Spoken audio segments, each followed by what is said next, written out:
My very first Elvis week was back in August of 2001. I was in Memphis a year before. My very first visit in March of 2000, and somebody came up to me and said, "Why don't you come to Elvis week?" And I said, shamedly, "What's Elvis week?" I didn't have a clue what it was, and I said, "Okay." They told me all about it, and I said, "Okay, let's check it out." So I came the following year, 2001, and the rest is history. Let's say that. I met Danny and I met Chris. We became good friends. I met Carey, and we've been friends ever since. I met so many people, and those friends have turned into family. So, like everybody else, same reason I come back for you guys. We come back for each other, as well as Elvis, of course.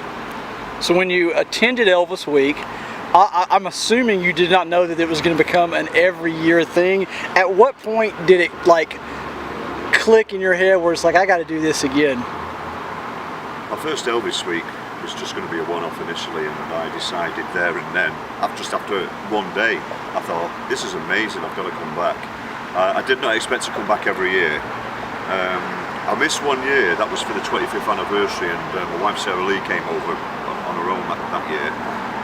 I missed it due to a booking that I'd had, a gig booked in a few years earlier, and if I take a gig, I'm not going to cancel it. So I did the gig, and I hated it. It was awful, and I just wanted to be here for the 25th, and I couldn't make it. But I made sure from that moment on I wouldn't miss another Elvis week, and I haven't done.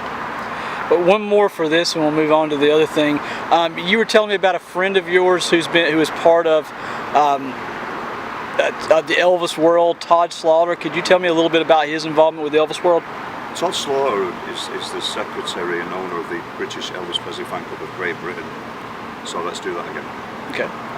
Tell me a little bit about Mr. Slaughter. Todd Slaughter is the owner and secretary of the official Elvis Presley fan club of Great Britain and the Commonwealth. He's been the head of the fan club since August 16th, funny enough, 1967. Todd's brought so many people over to Memphis over the years, and he was the first guy to bring 250 Brits over to see Elvis in concert in Las Vegas of August 1972, exactly 50 years ago. And that's such an achievement because the fan club has been doing the same ever since, with the other company that I work for, which is Yesterday Once More, and this year being 2022, we've brought over 150 Brits to celebrate the music of Elvis.